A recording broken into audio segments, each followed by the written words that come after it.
ሰላም እንዴት ናችሁ? ዛሬ ይዤላችሁ የመጣሁት ቲክቶክ ላይ ቫይራል የሆኑ ቪዲዮዎችን ለመስራት እጅግ በጣም ቀላል ነው። በተለይ ቤቢ ፖድካስት ቪዲዮዎችን እንዴት መስራት እንችላለን፣ ፍሪ በሆነ ቨርዥን፣ ፍሪ በሆኑ ቱሎች በቀላሉ ቤቢ ፖድካስቶችን መስራት ይቻላል። አሁን ላይ ቲክቶክ ላይ ቫይራል የሆኑ ቪዲዮዎችን በቤቢ ፖድካስት መስራት ይቻላል ማለት ነው።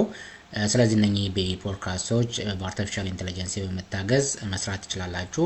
ምን አይነት ቪዲዮዎች ናቸው ቤቢ ፖድካስት የሚባሉት የሚሉትን ነገሮች ምናልባት ግንዛቤ የሌላችሁ ሰዎች ካላችሁ እንደዚህ አይነት ቪዲዮዎች ናቸው ቤቢ ፖድካስት ተብለው የሚጠሩት። ያያችኋቸው እነኚህ ቪዲዮዎች ቤቢ ፖድካስት ተብለው ይጠራሉ ማለት ነው። ስለዚህ እንደዚህ አይነት ቪዲዮዎች ናቸው ቤቢ ፖድካስት ተብሎ የሚጠሩት።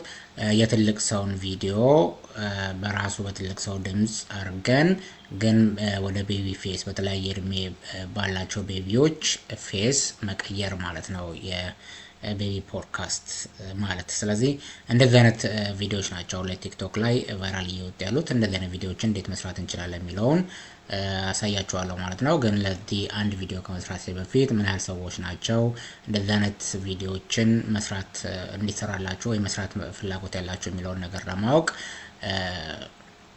የስ የስ የስ እያላችሁ ጻፉልኝ ኮሜንት ላይ። ስለዚህ በሚቀጥለው አንድ በጣም አጭር ግልጽ የሆነ አሰራሩን የቤቢ ፖድካስት እንዴት መስራት እንችላለን የሚለውን ነገር አንድ ቪዲዮ ስራላችኋለሁ ማለት ነው። እንደምታዩት አሁንም የዩቲዩብ አዲስ ዩቲዩብ ቻናል ነው። ሰብስክራይብ ማድረጋችሁ እንዳረሱ። ስለዚህ ዓለም አቀፍ የሆኑ ፍሪ የሆኑ የትምህርት ቻናሎችን እዚህ ላይ ታገኛላችሁ። እንደገና ደግሞ አይቲ ነክ የሆኑ መረጃዎችን የምታገኙበት ወሳኝ የሆነ ዩቲዩብ ቻናል ነው። ሰብስክራይብ፣ ላይክ፣ ሼር ማድረጋችሁ እንዳረሱ። መልካም ጊዜ ሁላችሁ። ጆይን ከጆይቶር ቻው ቻው።